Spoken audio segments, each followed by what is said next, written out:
We'll call the meeting to order at 6:38. We will start with the Pledge of Allegiance. I was in the back.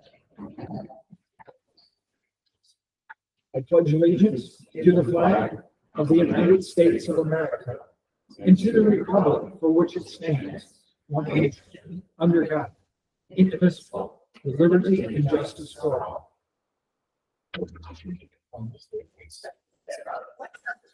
Roll call, please. Miller. Present. Chad Snyder. Chester. Here. Stillwell. Here. Hollis. Yes. Chief Wild. Here. Chair will entertain a motion to approve the agenda. Second. Moved by Winchester, seconded by Stillwell. All in favor, say aye.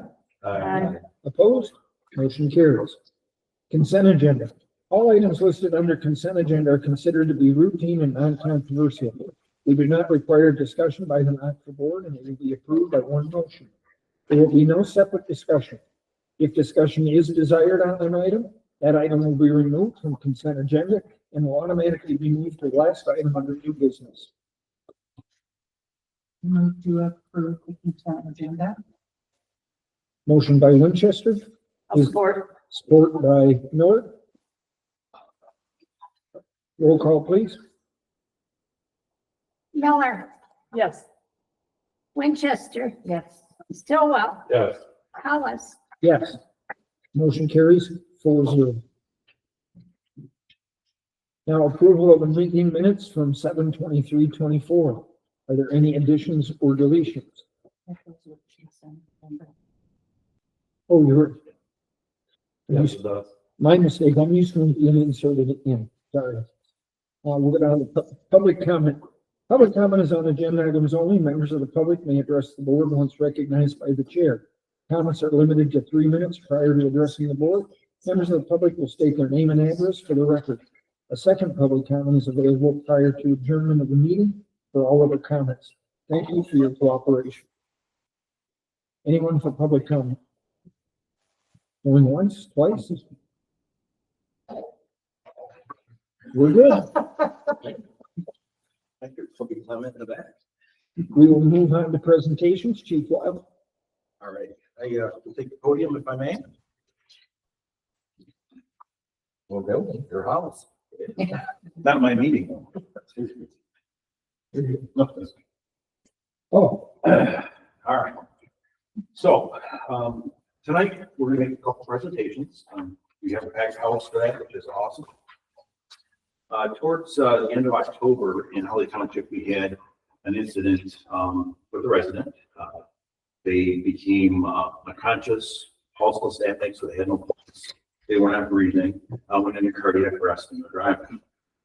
So we had some bystanders, neighbors, who promptly sprang into action. Got the 911 system primed, made the phone call, and started CPR. So I'd like to recognize them as well, as I'd like to recognize our crew. This incident had a very favorable outcome, one that we don't normally see, and that is the gentleman came home from the hospital. Yeah, walking and talking and functioning as pretty much before he went to the hospital without life signs. So with that, I'd like to do a couple of things here. If you're here, and Jared. You bring your helpers. Absolutely. So what we have here, we have a civilian life saving award. And I'll read this. It says, in recognition of exceptional courage, quick thinking, and selfless action, the Civilian Life Saving Award is hereby presented to Carrie and Kristen for their extraordinary act of bravery in a time of emergency where, without regard for personal safety, they intervened and made a life-saving effort to assist another individual in need. Through their prompt and decisive actions, they have demonstrated the highest ideals of compassion, heroism, and civic duty, reminding us all that the power to save lives is not limited to professionals, but resides within every citizen. Their remarkable deed serves as an inspiration and beacon of hope in our community. Let this award stand as a testament to the courage displayed by these extraordinary individuals whose actions have made an immeasurable impact in preserving the sanctity of life. Presented this day, 24th September, 2024.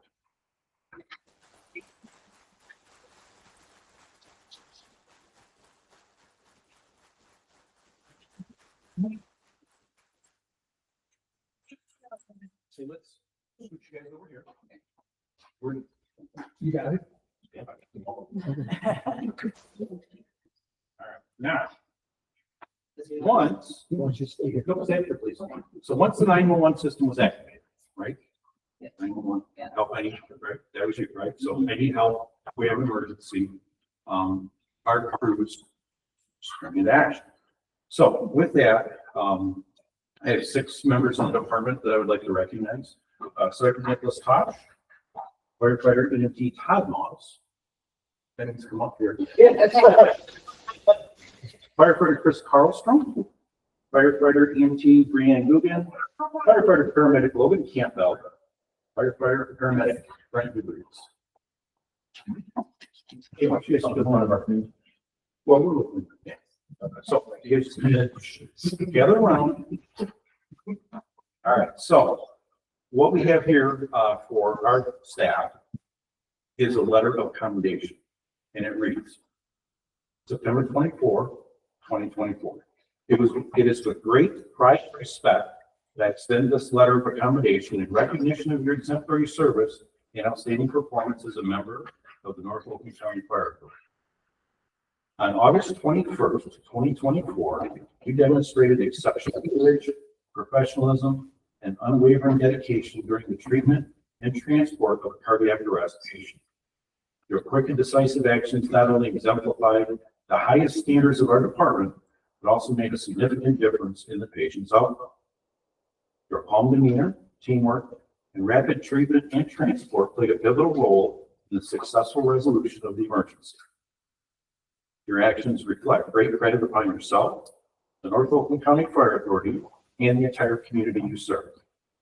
This commendation serves as a formal acknowledgement of your extraordinary contributions and in deep gratitude we feel for your commitment to public safety. Your service is a model for others, and it is an honor to have you as part of our team. The Oakland County Medical Control Authority recognizes this effort as demonstrated in their September 4th letter to you, which is included in 4 packets. They will recognize this effort in person at their next meeting on September 26th. I hope you will be able to attend. In closing, please accept this commendation as a token of our department's appreciation and respect for your exceptional conduct. Sincerely, Matt Wildfire.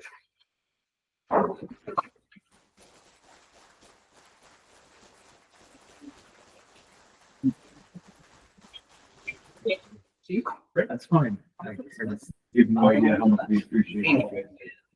Start at the top. Yes. And the picture front of the wall piece. Question, Chief. Yes, sir. You guys, where'd you learn CPR? American Red Cross, I was a lifeguard in Texas. Okay, very good. Thank you. Yes.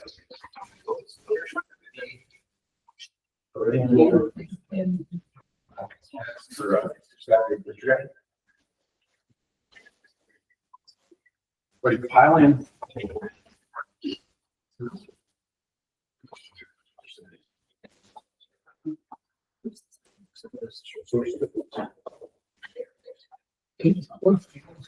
think it's forward. Slide in. That's fine. That's good. We wouldn't be here without their help. I'm not. Oh, we might have to get out. I'm waiting for George to take me into that. 1, 2, 3.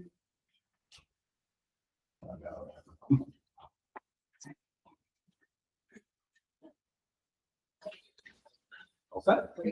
Very good. Thank you.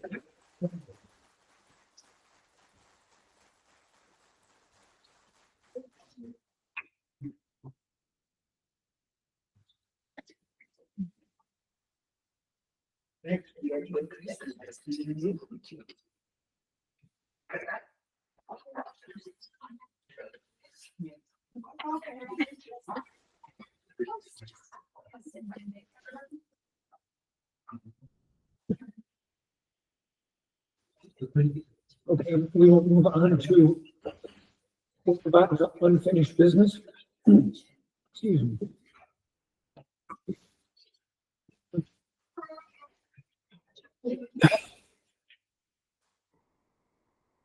Articles of incorporation revisions. They have been approved by both the attorneys from Holly Township and Rose Township. Leah has all the information for the final printout.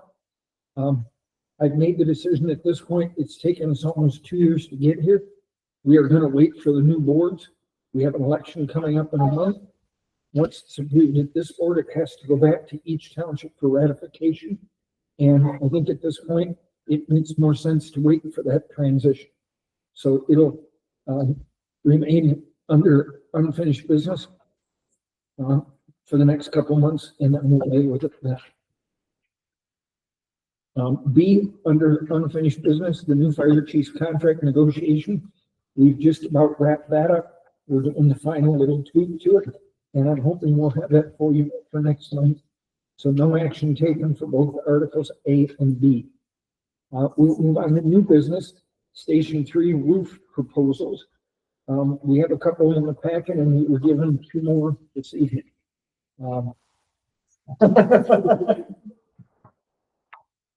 Do you want to? Oh, yeah. You want to tackle this? When it rains in the station. So,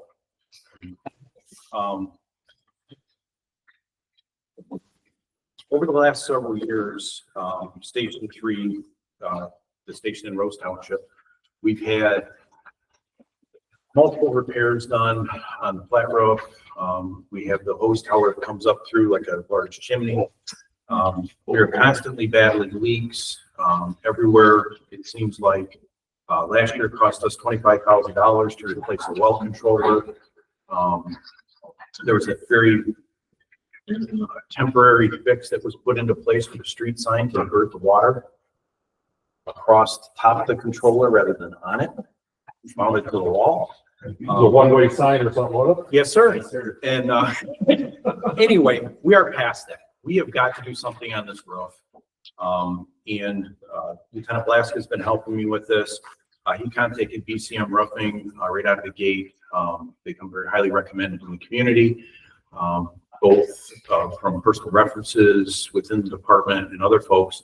And Scott had him come out and jump up on the roof. And the first estimate that we got was $15,000 to make some repairs.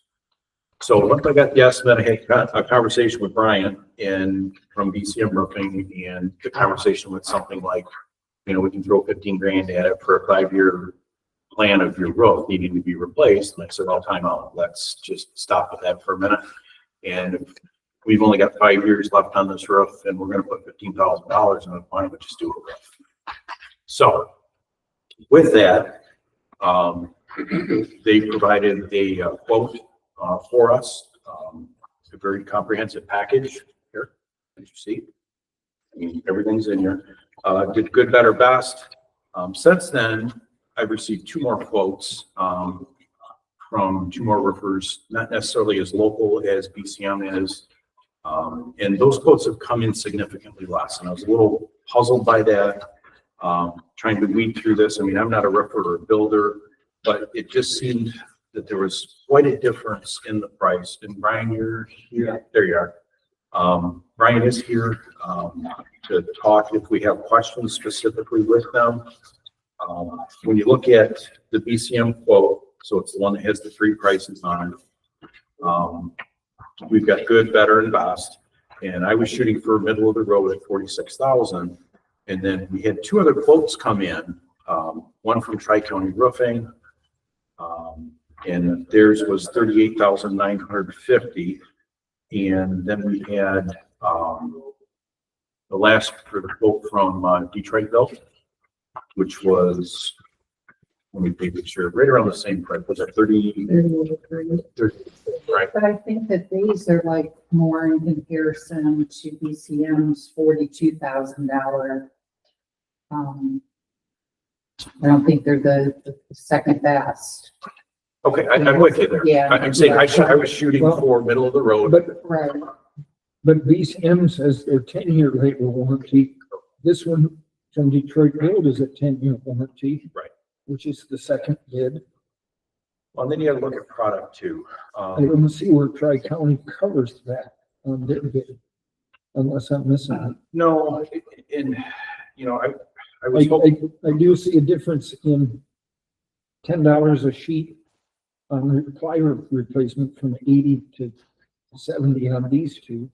yeah, and like DCM's has a certain amount of sheets that are part of the quote. Anything over that we pay more for. So it was just, I was having a difficult time trying to figure apples and apples, Yeah. and I don't I'm know. not sure that we even have that, so I would like to wait and then make comparison and even see if they're certified and the installation of these and the, you know, what kind of real warranty here. So the is tri, that. and I Because I appreciate don't, that. No, because I don't see that there's a comparison. so the Tri-County roofing quote, did come with the material you're talking about. Okay. I don't know that I included that with No. everybody because it's Yeah, I don't another see it. 2,800 pages. But they have, letters in here for mule hide, that they are authorized and warranty and, you know, the stuff and things to do that. What was the kind of shingles? So with Tri-County, they had the Pinnacle, Pristine.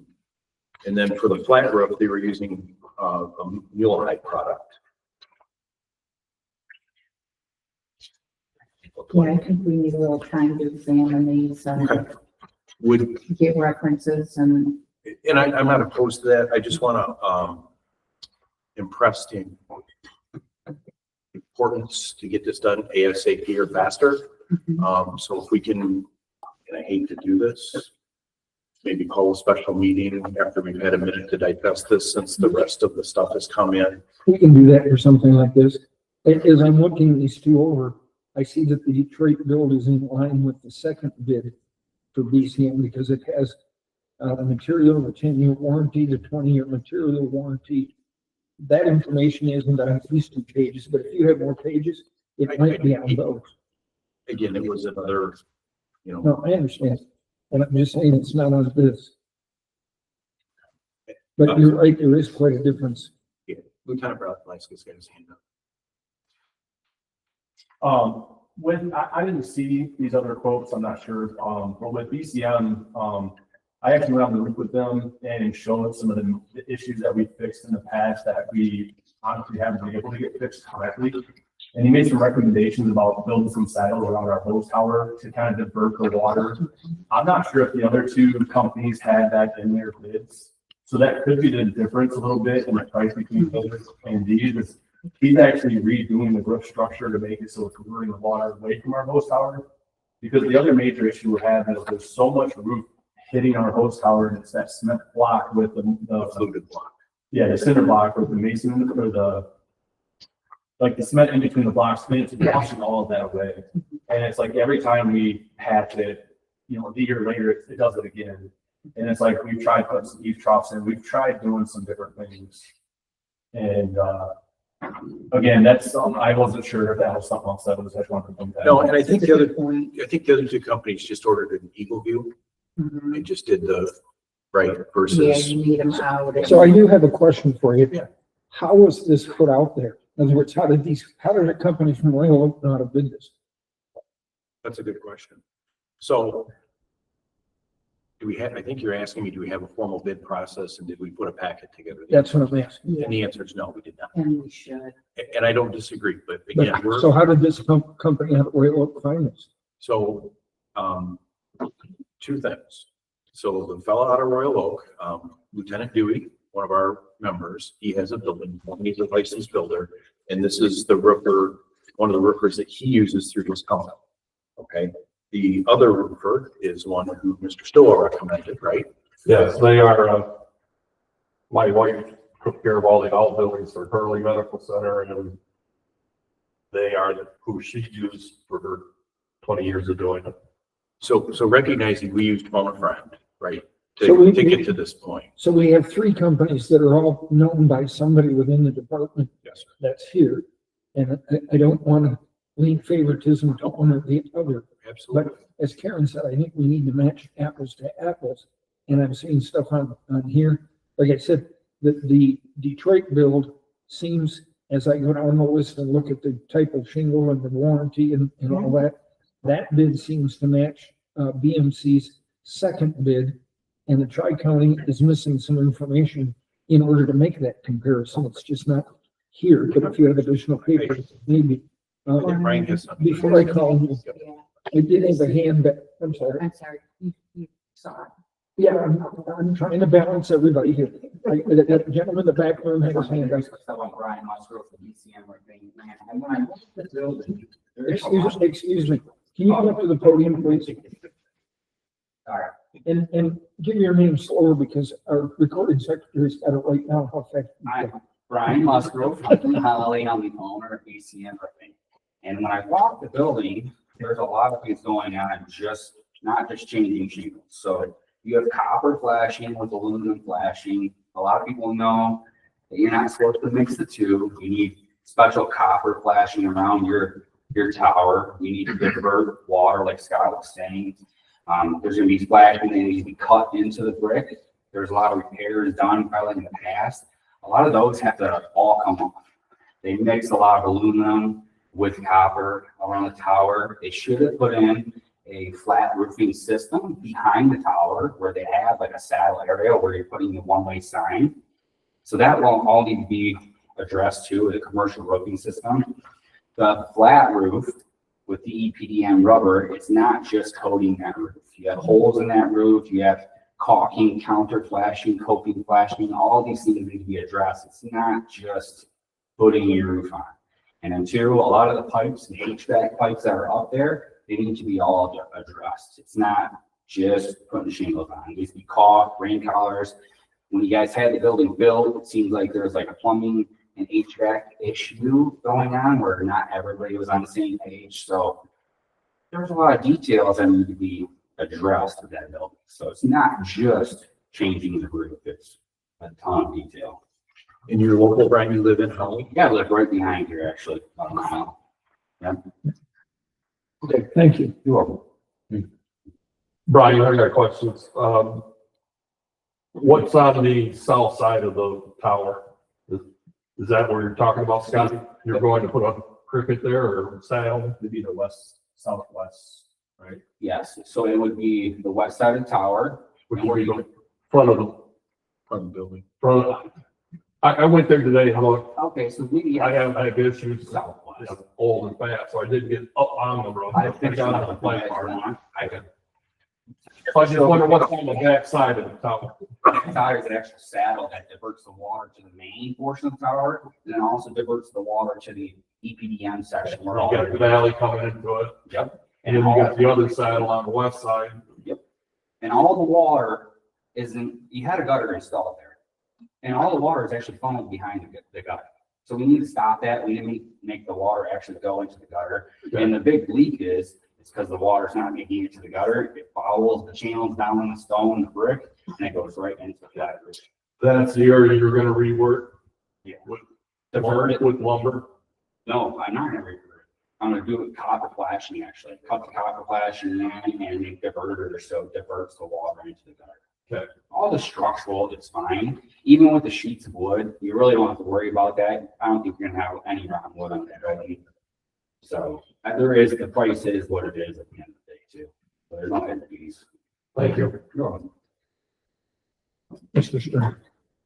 So I haven't seen the proposals, but I'm just gonna critique your bid process, I guess. I don't know what leeway that you have.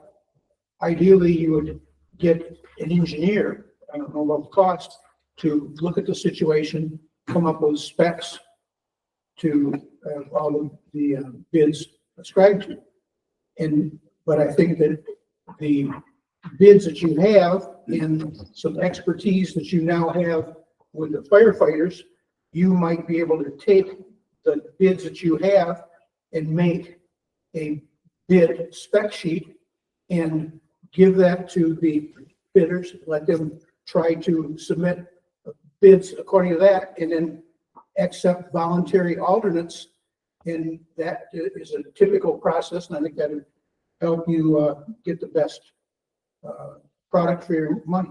Right. That's what we do at Holly Township. We we use HRC, but they put the bid package together and then it goes up. That's why I was asking you, because I thought it was interesting. We had one bid from Holly and the next two were from, Royal Oak and Flushing. And I understand, just because it's the way we've always done it, doesn't make it right. And Correct. unfortunately, we're stuck here with a leaky roof and we're coming into a season that it needs to not be leaky. So. Right. Well, I think we can expedite this through a special meeting, but I think we owe it to ourselves to get, a little more detail involved, No, and that's especially if we have people bidding different projects. understood, and that's why I was pushing to get more paper in front of us, other than just blindly go, okay. We tried some other companies that just didn't show up. Yeah. We put out, we've tried reaching out to other companies as well. So it's been since 2020. That's what we're worried about. And it's the same with anything. I mean, like our garage door company, I mean, we had the same garage door company for years, and then all of a sudden we did. And then we tried 5 other garage door companies before we finally found the 6th person to come out and actually give us a quote. And people just either A, too busy, or they just don't have the manpower and they can't quote more work than they already have. And at this point too, a lot of companies are, 3-4 months out before they'll even start a job. It's a problem all across the board on many contracts. At the township level, we put out a bid, for up at the farmstead and only got one bid. So we went back out and put a second bid, and in the second bid, we only got 2. But what that did was the 2 bids convinced us that we needed to go with the first bid anyway. So it worked, but we were able to show that we at least had made it. And again, that was the point of trying to get on the phone and phone a friend to get more paper here, so that we are doing some diligence and it's not, well, here you go. So is it the board's opinion that we're going to wait and get an RFP together and resubmit? Do we need to do that in formal motion, or can we just say no action taken at this time and the chief understands the direction? Oh, yeah. Okay, Yes, sir, I do. just want to make sure you understand everything in your own house. I'm trying. Okay? It's gonna make the minutes easy. It is. No, well, next. All right, access control for buildings. Next on the agenda. All right, I feel like the money man, all I do is ask for me. So, when, just a little history here, when we moved and started our EMS, endeavor back in, whatever it was, 4, 5, 6, we started using a product, to secure our stations that had a keypad on it. We could have, audit codes or audit trails, and we had 3 locks at the time. Right, we just take the computer, plug it in, put new codes in, so that each team member has their own code. It's unique to them, gives them access to the building. When somebody leaves, we can take them out, our building's secure, so on and so on. So over the years, those 3 have turned into 13 headaches that are in both of our buildings.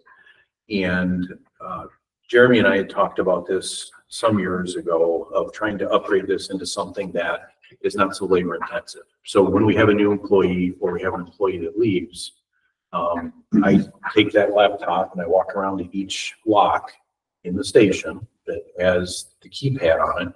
And then I have to put a cable in, run some software. Sometimes I have to put one foot up in the air, hold my hand like this and my tongue to the side and hit go 600-700 times and, become the definition of insanity for a lock to program. And we hired a new employee a couple of weeks ago, and that was the last straw. Now I've been preparing for this for some time to talk about this and bring this forward. In the audience tonight, we have Todd Moss. We have Ken in here. So Todd is, I call him a subject matter expert. Todd works for Oakland County for building safety.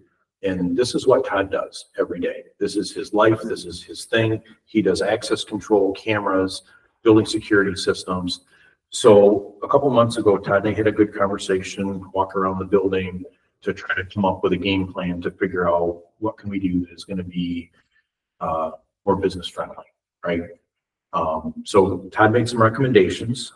He recommended a company that the county has already vetted and uses throughout the whole complex. And that is the quote that's attached for our front system, or I'm sorry, Temperance Technologies. And what this does is this gets the department into this millennium for access control. What we would be able to do is this is a cloud-based system. So from an app on my phone, somebody calls and says, hey, we had an issue. We had to escort somebody off the property. Boom, boom, boom. I can get the codes out of the door. Somebody calls and says, hey, there's a problem. We can lock all the locks immediately. You can add, subtract, create all kinds of different programs so that, like the door out here for the public entry, I have to go out to the key and physically unlock it, and then I forget, and then at 10 o'clock tomorrow morning, somebody would be wandering around the station because we left the door unlocked. So this just is a whole a global approach to better security with the buildings in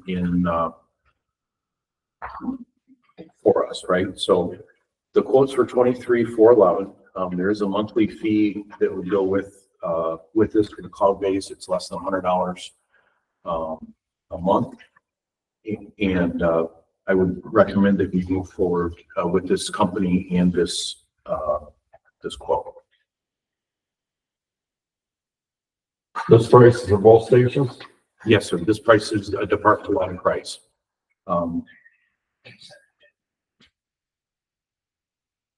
And this is for 11 doors. I may want to add a door to the pole barn. We didn't really do that in the quote. There's a couple of things that we would have to do that. You put another switch in, a couple of things. But this is the 11 current doors that we have control of currently. And their quote is for all the work, installation, drop latches, contacts, keypads. We did the combination keypads, right, where we could go in the future with HID cards. So a card reader or a key fob or a code. So this has some expandability in it as well. It's not, done. Now I did reach out to Fenton Lock and Safe. They were the original supplier for our current system for current locks that we have. I'm very frustrated. I received nothing from them. I've called them. Jeremy has a good relationship with them. He has called them as well, and I have nothing to show you for that. The product that we do have could be retrofitted. I don't know that it would be cost effective one way or another. This seems to be the standard. And again, this is a vendor that the county currently uses. They vetted them, so I didn't think we needed to go much farther than that. So just so the public knows, Oakland County does have a list of vendors that they have done, and those are recommended vendors to the local communities that they do from. And anytime the whole idea was anytime you pull somebody from there, they're vetted, they're guaranteed to be cost effective, and it can save you from going through that RFP. In process, they already did. Yeah, that's what I'm saying. And if anybody's ever gone through the county purchasing, just saying, if they made it this far, yeah, they're doing something okay. Just So any discussion to the room? Where are we pulling money from? What part of the budget? so that's a great question. This is not a budgeted expense. So what we would have to do is pull it out of the building and ground maintenance, and will put us over budget. When we roll to the end of the year and start doing, or mid-year, when we start doing amendments, we'll pull money from underperforming, I guess, line item and start filtering money in. Worst case, and we've done this. What would the budget override be for overrun be? I didn't even look at that, George. I didn't get that far with it. I can find out for you if you give me just a few minutes. But what we would do is transfer the money from another account whether it be a different line item in our budget or at the end of the year, our contribution to the capital equipment replacement fund would be less, or we would pull it in from there. That account, I know it's $450, roughly $1,000 into it. Typically our building maintenance is 25-ish thousand. I don't know what the exact number is this year. So, I mean, it is what it is, right? It would decimate that line item, and I understand that. Any other discussion for the board? Dan? I have to go up there. No, you're not sitting in the back corner. You're in both sides. I just have a quick question on the premise-based. Are software updates included in that? So this is cloud-based. Yeah, but both of them were out. So the premise base, there's a couple issues I have with that. One is the price of the server, right? We just replaced our server. We're going to have to do it again in a couple of years. And this was $7,000 or $8,000 for our server.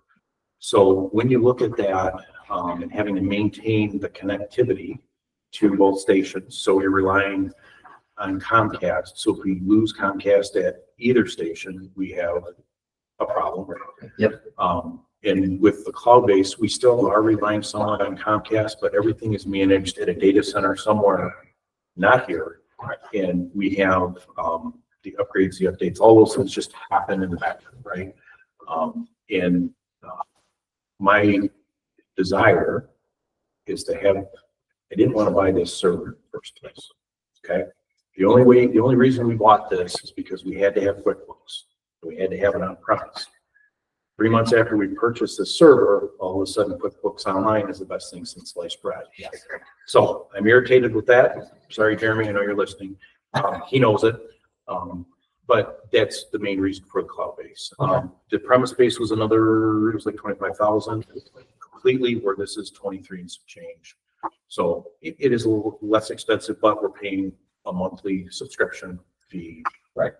I mean, It's probably hosted by Google or Amazon or somebody like that. probably AWS. All right.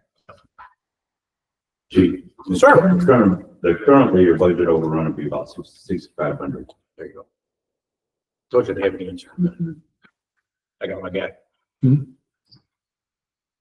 I just, you have a relationship now with a company called Guardian here, and he does this type of thing. I ask you to maybe reach out, get something from him. Or share the card set on somebody else. All right, so thank you for that information. Other board comments this time? What is the board's pleasure? I know this, they've been vetted for Oakland County, but it's always good to get a second or third bid. That's what the county does, and so we're going with, These are it. yeah, the state does that and the county does it. So they've already done the bidding process. Yep. And these are the ones that they.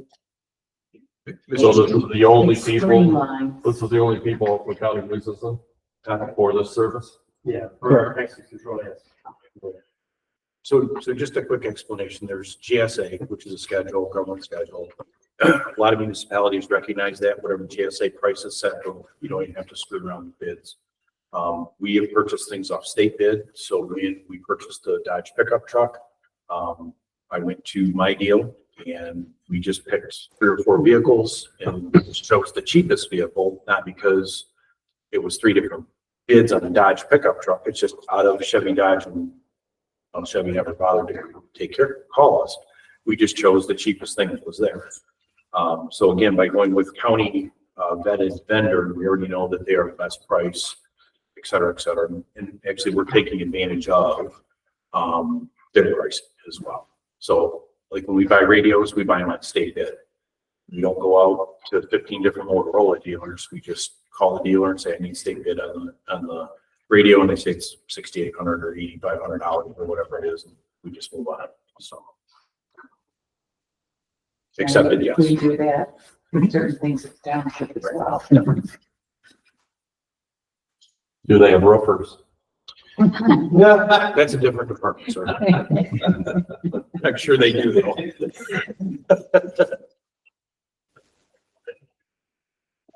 I would move to approve the access control, not to exceed, 25,000. Motion by Winchester to approve, not to exceed 25,000. Is there support? I'll support it. Motion by Winchester, support by Stillwell. Any further discussion?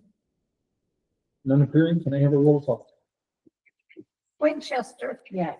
Stillwell, Yes. Miller, Yes. Hollis, Yes, motion carries 4-0. Thank you. All right. Item C on the agenda is upcoming citizen at large vacancy with the primary election. It is clear that Mr. Stillwell will be the future supervisor for Rose Township.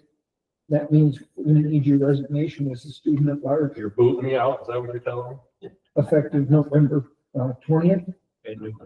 Yes. And I'd like to reach out to the community and let them know we have an opening for that position. I found my old, advertisement for Smith, so Oh, okay. for that. Yeah. Oh, Mr. Stillwell, can I expect your resignation? I'll think about it, George. And this was as secretary, so I don't know if they want to go to Debbie as a secretary. I didn't print the announcement, but I did this as the secretary. Call them up. So we would want to know, when do we want that back by and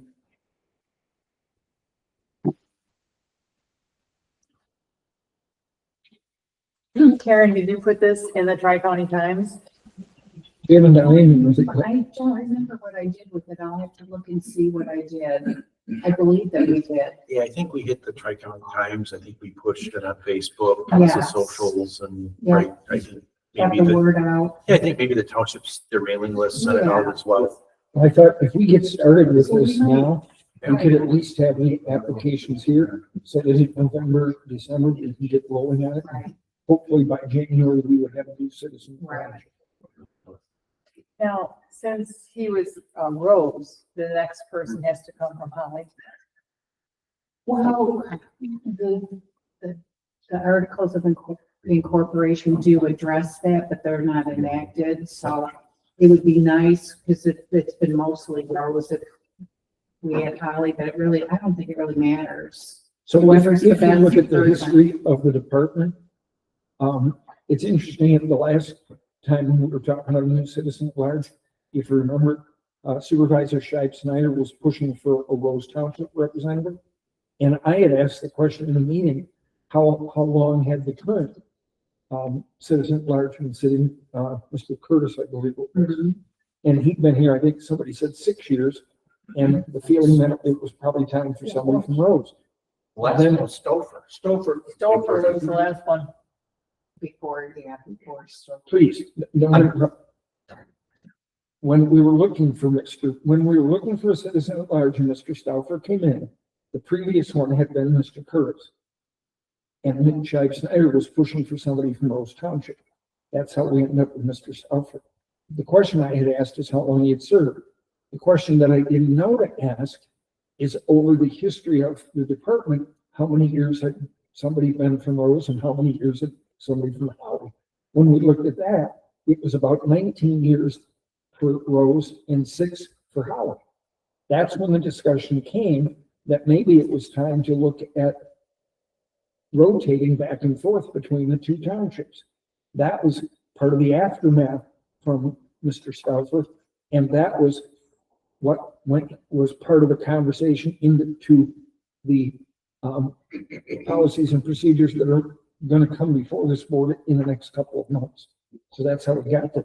So under the current one, there's nothing, but if we start looking for applications now, we'll have them in time for the new board, then at least to look at them. Yeah, well, and maybe we should wait to have the articles done so that we would apply those rules to this. And we can do that, Well, but I still think we can get the applications out. Yeah. Otherwise, we're 2 months waiting for applications to come in. I believe the current articles address the maximum time an occupancy or vacancy can exist. See? I believe the current articles that we're operating under have a time frame that a vacancy has to be filled. So we need to be cognizant of That that. would be, It's 90 days, wasn't it? Just double check it. I'm The telling- 45 minutes? Yeah. I don't know about for citizen at large, it is for the townships. But yeah, I'm pretty sure it's for citizen also. okay. Maybe then we ought to wait, because I Well, wasn't prepared for that. Again, I just the thought, resignation from yeah, Mr. the Stillwell discussion, right? won't take place until November. So it gives us time to start putting that in order. Okay, And at least build a pool of hopefully interested people. yes. Yeah.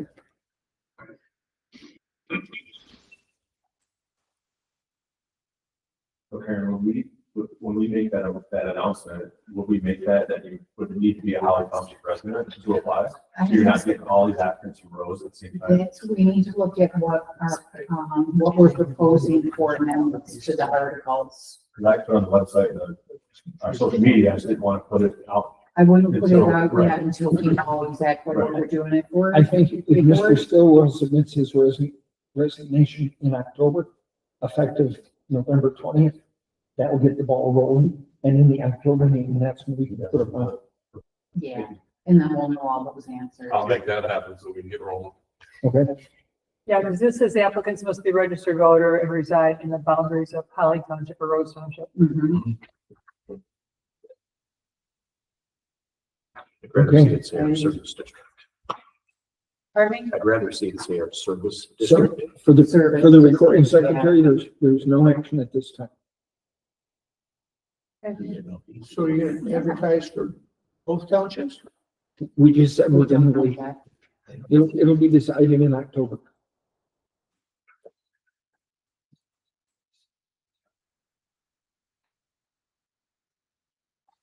Okay, number 9 is reports.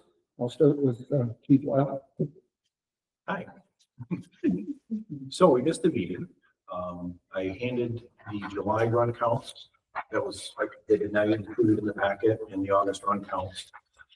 Short of the storm that happened at the end of August, comparative months. We had 20 some storm runs, so that brought us up to 127 for August, where July we were at 113. Again, comparative, depending on the week, we're averaging 5 calls a day or 3 calls a day. So not much has changed there. The call event 75 have increased. That is what it is. Talk about that. Just based on the construction speeds, access. I mean, between us, Springfield and Groveland, it seems like we're out there 2 or 3 times a week. So unfortunately, that is what it is. I would like Logan, Captain Finkmeyer, come up for a second.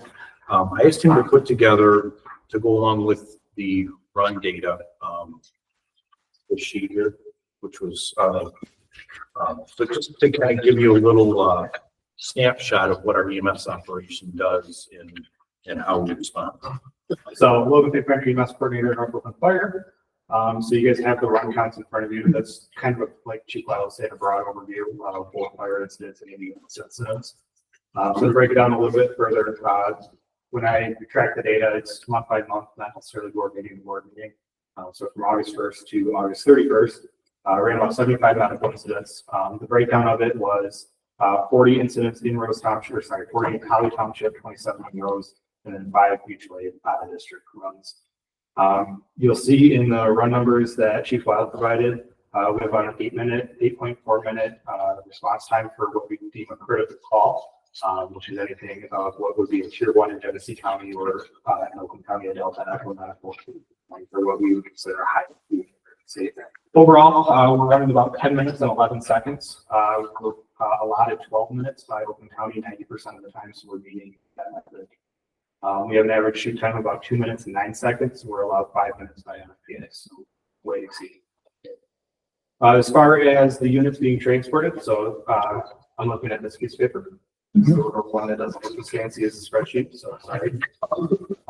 Rescue 1 was the primary unit 54 times, in August, and they responded to 16 medicals.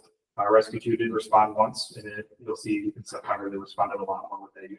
Rescue 1 being out of service for, electrical issues with our power load system, which is back in service. Rescue 3 responded as primary unit 20 times and 34 times overall. And then I responded to 5 calls. Our patient transports almost exclusively go to Genesis, especially now that they resolved their cyber attack issues. So that helps a lot. We responded to Genesis 34 times. We transported to Pontiac a couple times. We went to the medical center. The rest of the calls are either patient refusals, no patients found, third-party callers, canceled en route, et cetera, et cetera. So other than that, pretty generic stuff. A little blurb about our public education outreach. We're wrapping up our season, if you will, of the Holly School CPR classes. Traditionally, we will teach the parapros and the food service workers, bus drivers, and then some early education teachers. We do BLS CPR first aid for all of them annually. Then on top of that, throughout the school year, we get into the freshman and sophomore health classes. We teach them hands-on CPR as well. They are not certified, issued a card. They get the general knowledge that's working towards that high school requirement to get the CPR class. So generally ahead of the curve. So last year we did about 300 people, estimating about that this year as well. Working with the PubEd and fire prevention to set up hopefully community CPR classes coming up. Maybe a month by month basis, 6, 7 people, whoever wants it, to come in and do that outside of our traditional CPR classes. Last little bit, you'll notice our training room is undergoing some renovations and some masking tape in random places. With the grant money, there's the ARPA funds. With the ARPA funds, we're putting that into play in this room as well. So classroom's going to be flipped sideways. We're going to have a couple TVs and replacing the projector and the stage and the big lectern. And so all this will be ripped out. And so we're in process with that with American Video. Thank you. So hopefully that information is helpful. As we move forward, I'm hoping to provide more information like this from each discipline within the department. So fire prevention, Lieutenant Blask will be working on that for the next meeting. That's our open house, right? Will have been had by then and have some stats and data for that. So continuing on with the report here. The replacement after your medium duty rescue in last week for the, I'll call it the build inspection. I included some pictures in your packet. It's moving right along. They did not have it at a complete enough level to show it at the fireman's memorial last weekend, unfortunately, but I'd rather them work on it than stop and take it over there. So we will probably have that displayed at the Chiefs show in April down at Suburban Showplace. Yes, sir. This is a new truck, correct? This is, yes. So this I have to ask that we get in the picture. All I see are tools and parts of the whole. You got to crack some eggs to make an omelet, sir. That particular picture, if you look between the two views of the front end, that's the bumper that they installed on the truck for us. So that is a winch bumper, with they call it a buck stop bumper. Over the years we've had $10,000 or $15,000 worth of deer damage to our vehicles. So that's money well spent. Just saying. Right. So that's in process. Again, I would expect the slides and some of the drawers, they were to come in this week. So they're moving right along. Lights have been starting to be installed and so on. If we don't have it by the end of October, something tragic happened. So I think they're really making some good strides in progress with that. I also wanted to make mention, any questions on that before I move on? Okay. I also wanted to make mention that Groveland Township, they have a new fire chief now. Captain John Williams was promoted to fire chief effective September 1st as an interim. Their board held a special meeting on the 12th, which Chief Seal and myself and Captain Finkbeiner, we went over and supported John at that meeting. Captain Williams. And They at that point decided that they were going to make the move with the support of their new supervisor and the audience as well to just go ahead and put Chief Williams as their chief, so he's no longer an interim. So we have a great relationship with him. Chief Cubby from Springfield was there also to talk and support. So we've got 3-4 departments up here that are now much better communicative between them. We've got a text group set up between all the chiefs. We're letting each other know when we're out of town. Something pops off, one of us is drifting over to help. So this is a good thing for our area up here. I think it moves towards some other goals that we all have in mind. Renfest, Doug is, Chief Smith's not here to report tonight on that. He actually is over at Groveland Township tonight. They are having a meeting for the BESS facility, the battery energy system storage. So he's representing our interests over there. And you may wonder, why is Groveland Township, why are we involved with that? So where that facility is going is off Tucker Road. And that is an area that we cover, this department covers for Groveland Township. So Doug and myself, we've been involved a little bit with that process. And we just want to make sure that our needs are met and to help them meet those needs. So not much different than we do in the north end of Holly Township. Okay. And back to the Renfest, things are moving along quite well. Really no notable incidents other than the normal incidents that happen. So things are tracking, no surprises. I guess that's the best thing. Since they implemented the new traffic program, What traffic? it's eliminated those. Oh, absolutely. My goodness. Nobody's ruffled my feathers about it. And I know Bob DePalma has been very quiet. So that means that things are good. When you go out there on a day that the festival's happening, other than the signage and the flashing lights out on Dixie, you really don't know that anything's going on. It's not like a concert at Pine Knob where everything's backed up for miles. So It took us several years to get them to implement that. Yeah. Joint meetings between Holly Township and Groveland. What a difference it It's made huge. the minute it was implemented. absolutely. You watch the drone footage that I watch it's just amazing. Instead of stacking the cars on Dixie, they're all stacked within the parking lots, getting them moved around. Which is where they needed to be. Where they needed to be, absolutely. All right, I-75 project, that obviously continues to impact the community. Supervisor Collis and Chief Seal did an interview, you're fine, did an interview with WJR, talking about the speeds in the construction zones. One of the outputs of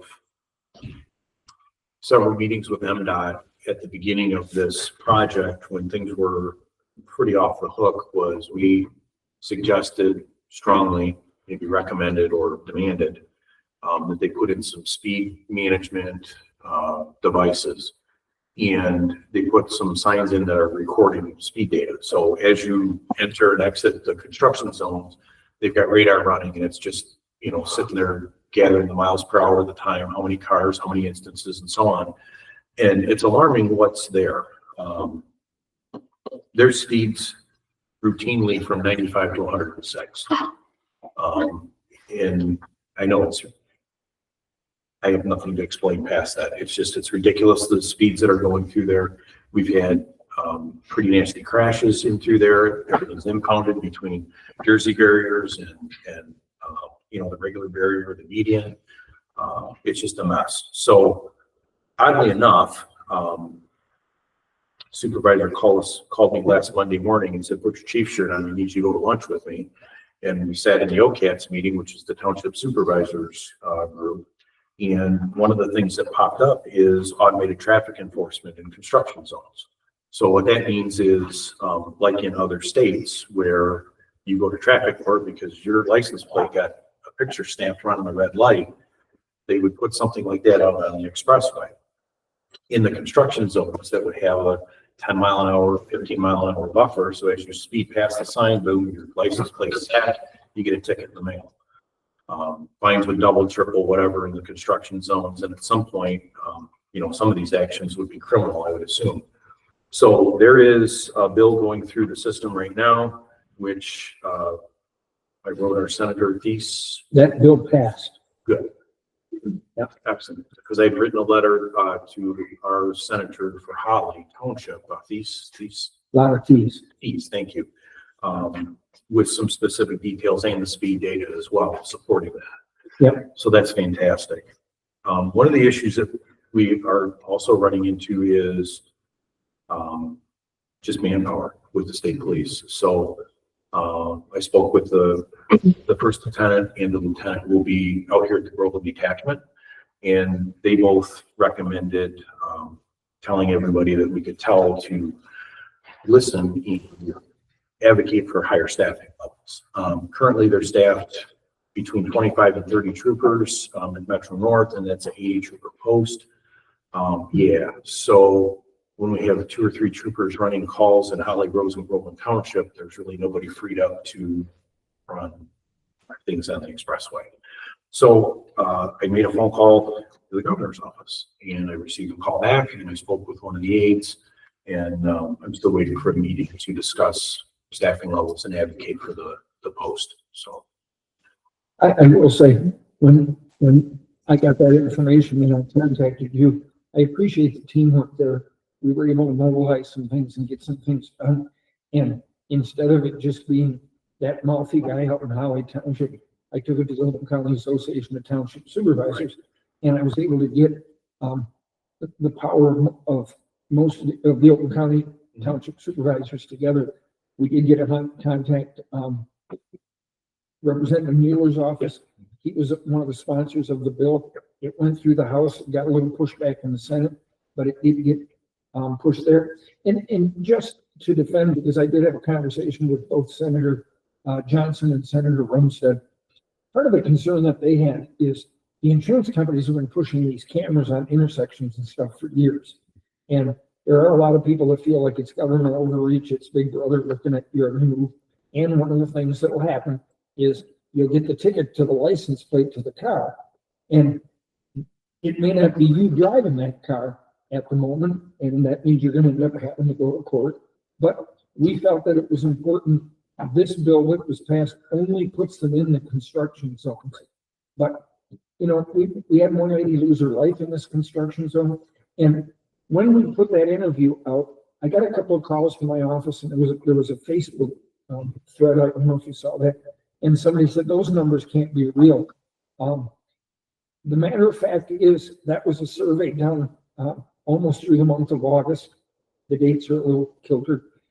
And it was over 100,000 cars. So I tried to clarify that data with Jacob, and it's not exactly 100,000 cars because some of the cameras see coming and going, so the number might be doubled a bit, and then they drift over to the construction zone. So it's not an exact science number, unfortunately. But it's not 15 cars. No. Oh, absolutely not. It's a huge number of Yeah, cars. it's 10,000 instances and 250,000. So I mean, that's a big number. Yeah. It really is. And the number of cars that are traveling 95, when you looked at the chart, and anybody that wants to see them, we have them available. The peak was at the 95 mile an hour speed. And we're talking about the northbound lanes. Yes. The southbound lanes aren't as bad. They're hot coming in off of Baldwin Road. So from the north, they're coming in really hot, but they're slowing down through the construction zone where it's the other way around. Everybody accelerates going north. Yeah. And Crazy. so the numbers were big, but I want to thank Assistant Chief Seal for joining me on that interview with WJR. I was appreciative of them when I reached out to them. I've had a good relationship with them over the years, and they got us on the radio during the morning drive time, and they played it a couple of times. Did you hear it? Yeah. I know several other township supervisors called me because they heard me that morning. That's why at the last minute, we put it in front of the Oakland County Association of Township Supervisors and got a collective support. So it helps when you get those voices moving forward. For sure. And I appreciate the call to come and support that too. It was a good breakfast. Yeah. Just saying. All right. So there are other questions on that. So one of the other items I talked about putting together was open shifts for the month. Last month we had 114 hours that were uncovered, understanding there's 2,976 hours of shifts in a month. That's not bad, 4%. So guys are stepping up. They are putting in the overtime, which payroll shows. It is what it is. So just a point of clarification for that. In the July meeting, I talked about putting some of our surplus vehicles up for auction. And I will start this by saying Chair Collins, no one was more surprised than I was when I received the winning bid for our 1986 Chevy four-wheel drive truck at $16,000 and change. Wow. And then, but wait, there's more. Oh, So like Billy Mays. The old SRU with the transmission that was scrap in it was $6,186. And then there's 2 boxes in the conference room waiting to get picked up of just miscellaneous old radio crap that I kept around. There's $1,000 sitting there. So we netted right around $22,000. So when you put that out in the marketplace for bid, did you list it as old radio crap? pretty much. Yeah. It worked. So, Yeah. so we went through Ranger bid, and that's part of the RepoCast club, I guess. The nice part about Ranger bid is we only pay commission. And we paid, I think it was 5% on the brush truck, 10 on the other truck, and 10 on the miscellaneous stuff. So, you know, all said and done, we paid $1,000 in commission. They did the legwork for the most part. Captain Finkmeyer shot the pictures. I typed up the descriptions and let it rip. So I think this is proven itself, and we're going to do this again. Sounds like we just paid for the door locks to me. Yeah, that's right. I was getting it. All right. Hold your thunder. No, you're good. You're good. Everybody else is salivating to buy other things with it. Trust me. No, you know, this was, it was pleasant. It was easy to deal with these folks. And, you know, the nice part about it is we don't have to haul it over to Ortonville. Not that that's so far away, but if we use Ranger bid, we would have to tow the other truck over, right, et cetera, et cetera. So this stuff stays here. If somebody wants to look at it, we're inconvenienced for a couple of days with people coming in and out, and boom. I mean, if that's the results, sold. So that was, I thought that was pretty good. Our hiring process is still, for the full-time person, is still ongoing. Our top person, our number one person on the list of 2 is in the process of completing the OPAT, which is their physical ability test. I think it's Thursday. She takes another shot at that, and hopefully we can move forward with that pretty soon. If she exhausts the attempts, we move to the next person on the list until that's exhausted or passed, and we make a hire at that point. So it's in the process. It's still ongoing. Unfortunately, it's not a quick process. We had the significant storm that impacted the area. We had 22 calls of service. 20 of those calls were between 5 and 11 p.m. on the day of the storm. We had 2 follow-up calls the day after.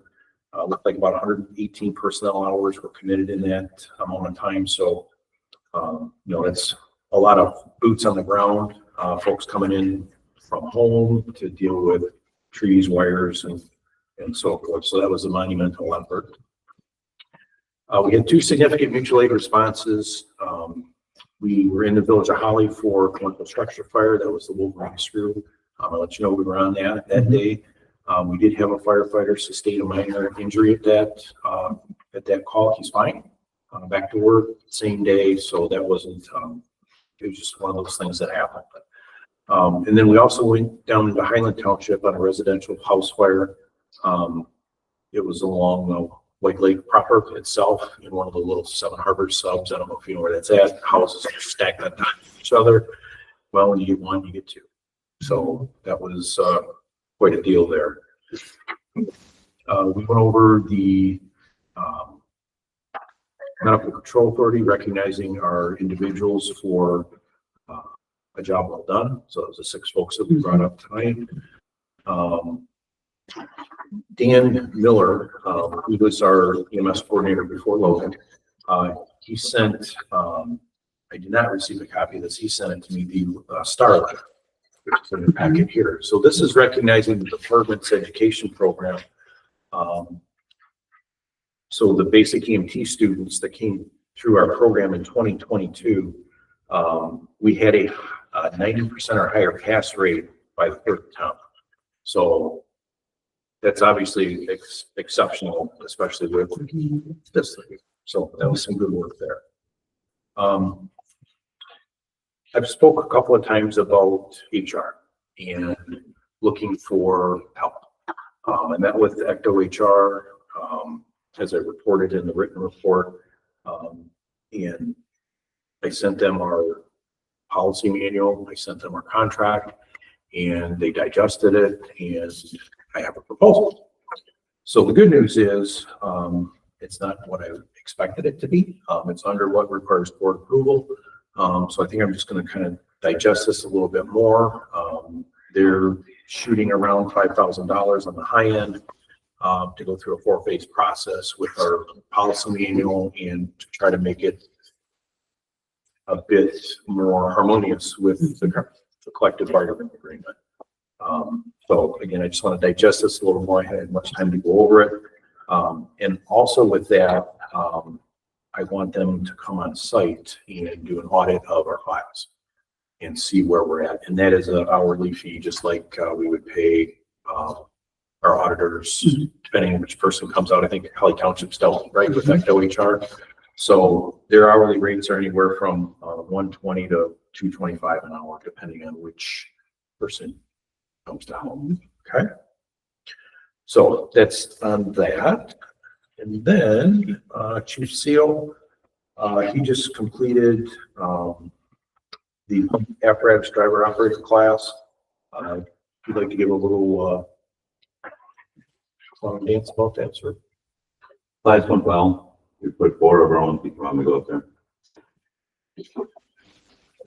Chair Collis, I was going to do that. Thank you, Chief. Board members, class went well. We put 4 of our own people through it. We had people from Groveland, Springfield, Holly Village, and Eaton Rapids attending class. Everybody passed. This wrapped up. That course was funded by the state fireworks. And our people were paid to attend the class, and that's funded through the safety grant we got. Of which I wanted to bring up something in the future to keep in mind. This is the last year of our safety grant. Included in our safety grant is the longevity pay for paid on call people. So this will be the last year of that. There is minimal or some expectation carried through with that once the grant expires. So that's just something to keep in mind next year's budget. Class was good. We just finished up. We hosted over at Springfield the Fire Instructor 1 class. We have 2 people that passed their practical portion, are waiting on the written exam. That'll give us more fire instructors. I just got a call today requesting that there's 8 people looking for a Fire Instructor 1 class, which is going to require me to go through another training class for the updated edition because the state's really become bonkers with all this. I'll be doing that in December when I attend the Fire Instructors Conference as well as various training class so we can continue to move forward. And I just looked up real quick, just for your general knowledge, Article 10 of your Public Act, 90 days to fill the 15 seat. That's what I thought. Yeah, I just wanted to let you know. Thank you. That's all I have. And the 2 folks that went through the fire instructor class, Lieutenant Alaska and Firefighter EMT Seal, they're just waiting on their written results back. So that's a good news there. And then we have Captain Dunbar. He has received his EMS-IC license now. And Nick is waiting to take his test and get passed through that. So we'll have 2 more medical instructors on staff. And by the way, they can file for reciprocity and get their fire instructor. So that'll add to the pool as well. So lots going on with that. Lieutenant Blasko, would you take it, voting? Talk about our fire prevention open house.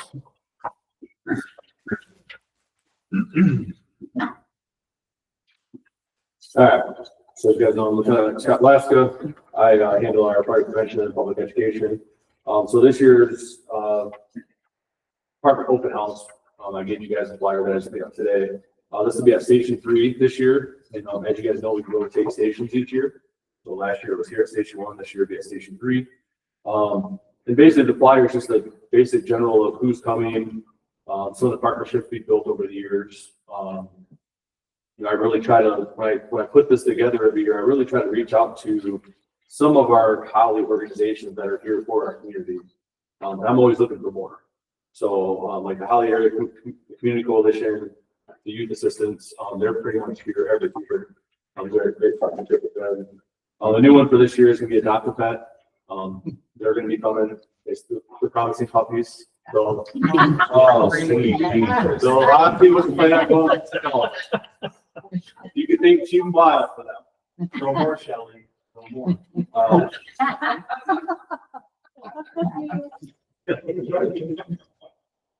So with this, with the open house, every year I kind of talk about it. I really push this as we have a partnership with MI Prevention for the 3 smoke alarms and the 3 carbon dioxide alarms.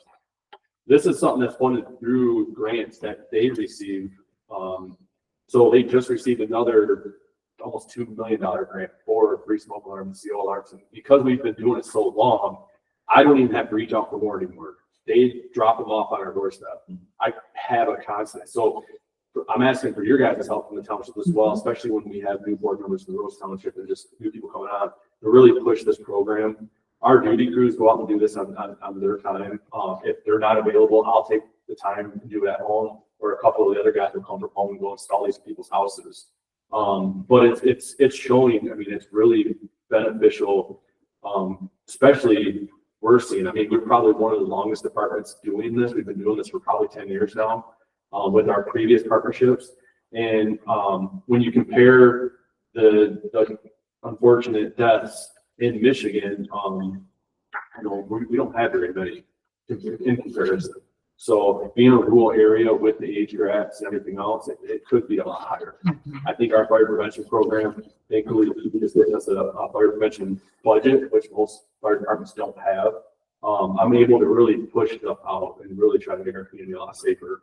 But I'm always looking for new ideas. If someone comes to you and says, "Hey, I'm looking for CPR," Chief Pinkminer, that's something that we're looking at doing more of too. But anyways, with the open house, kind of everything's already on the flyer. I don't really go into much more than that you guys would like me to. But other than this, a couple other events that we have coming up that I just wanted to touch on was this Friday we were invited to the Holly First Responders football game. We'll be in attendance at the Holly High School at 5:30 with some of our equipment, trucks, some of our personnel, speaking and talking with community members. And then we'll be at, that Sunday, we'll be at Dale's Orchard. So every year, probably for the past at least 10 years, we always, when they do their Deals Fest or their big weekend thing that they have, we were always out there with fire trucks, talking with a lot of people, and kind of just having good PR for our department, answering a lot of questions for people we normally don't get to see. After that, me and a few others will be at the Holly Car Show for their big trick or treat one. I've done that the past couple of years. It's a good time for me to get our flyer out for the open house, and it's also a great time to talk to people about smoke detectors. I usually take a couple with me. I usually have a sign-up sheet with me and pass out cards and stuff. It's a good event for us to be at.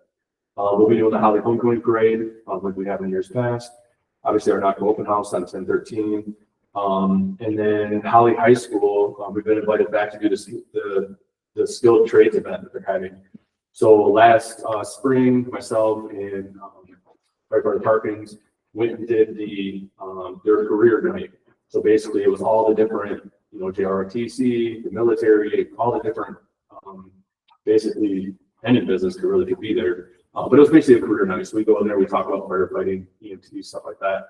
But now this year they're doing one and they're mixing in skilled trades with apprenticeships. So it's another great time for us to go in there because obviously we all know the firefighting shortages that we have. It's very hard for us to try to get this new generation to want to come out and do these things. So by us going into the high school, it's a perfect opportunity for us to kind of show them that it's cool to try to get them to bite and you possibly get some of those high school kids to start coming in here again like we had. I know, firefighter Campbell came in through high school from Holly High School, and as long as another firefighter, if we can continue that process, if we can get them to stay.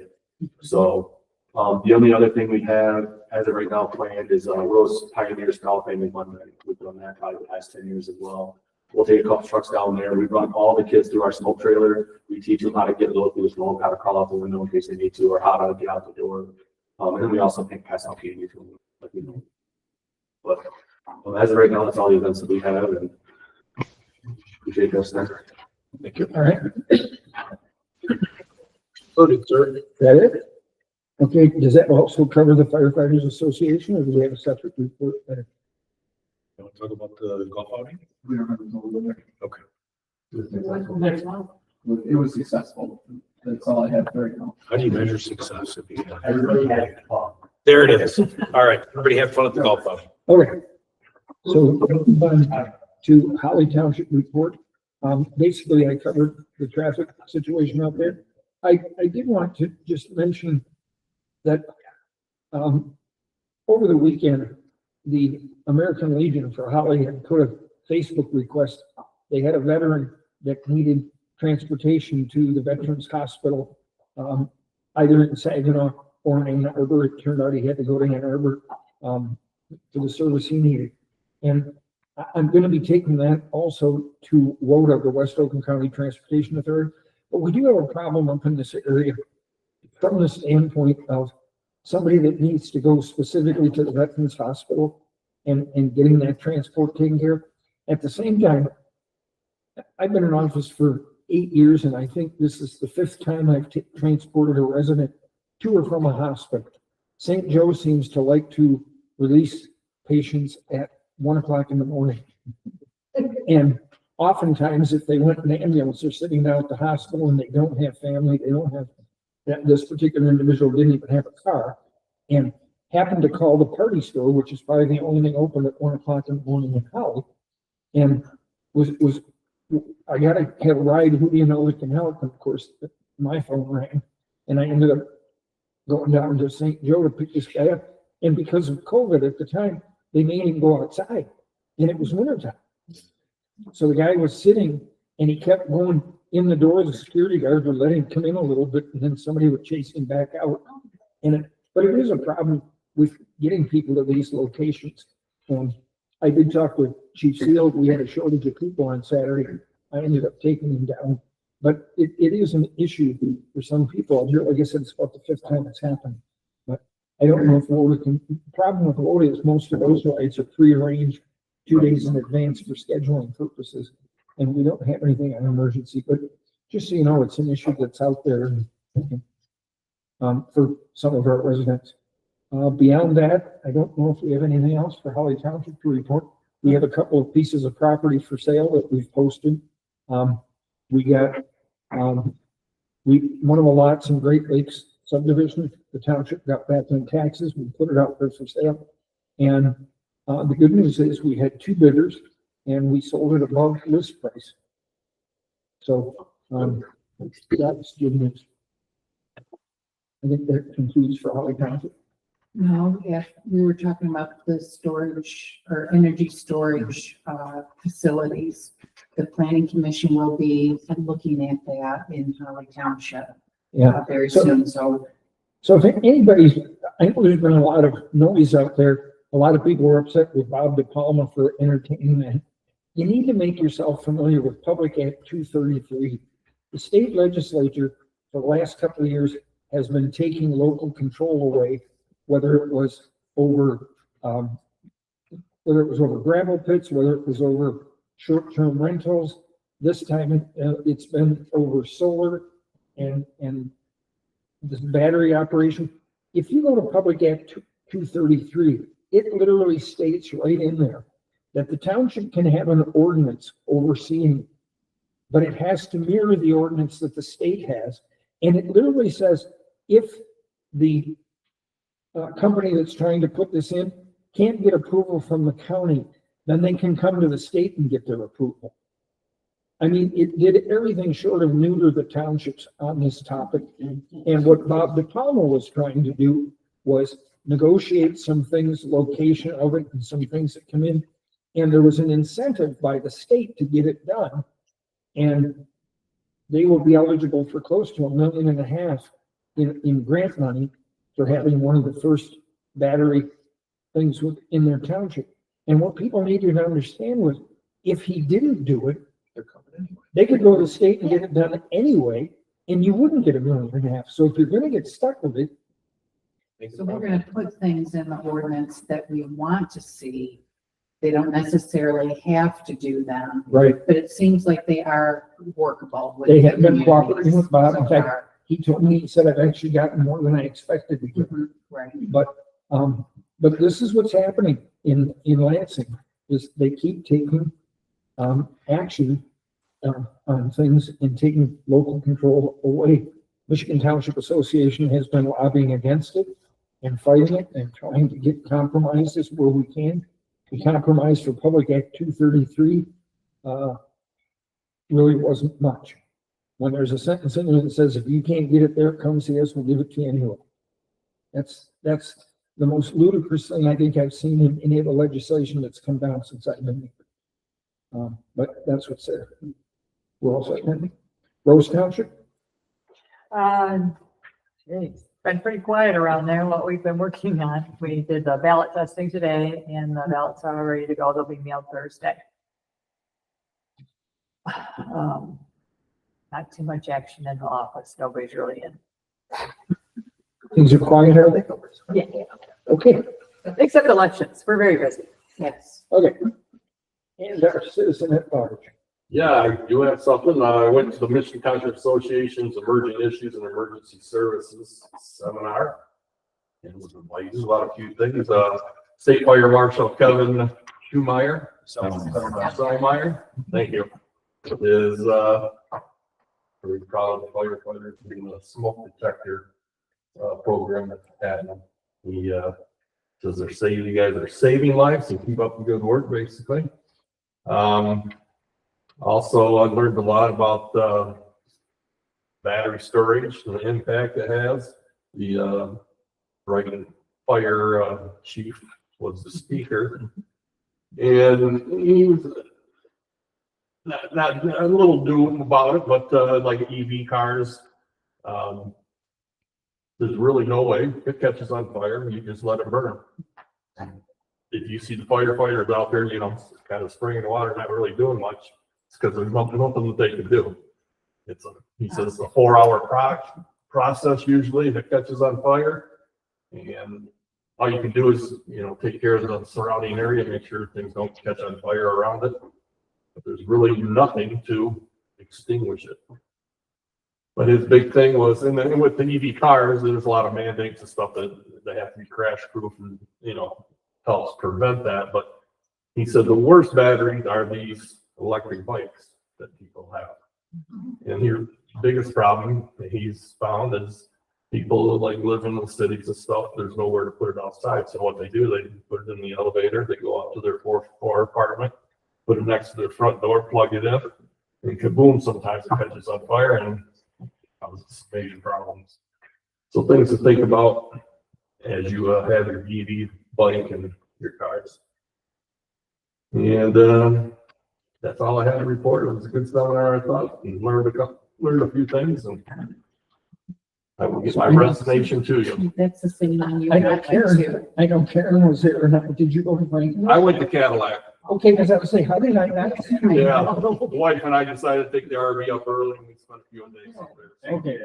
Because Karen and I went to Franklin. Like you said, I said, how did I miss you? Yeah, and it was a Frankfurt, there's one in Cadillac. Yeah, okay. That's it? That's it. All right. Then that'll take us to our last public comment. Is there anybody for public comment? I'm done appearing. Our next meeting will be Tuesday, October 22nd in Rose Township at 6:30 p.m. And I will adjourn this meeting at 8:07.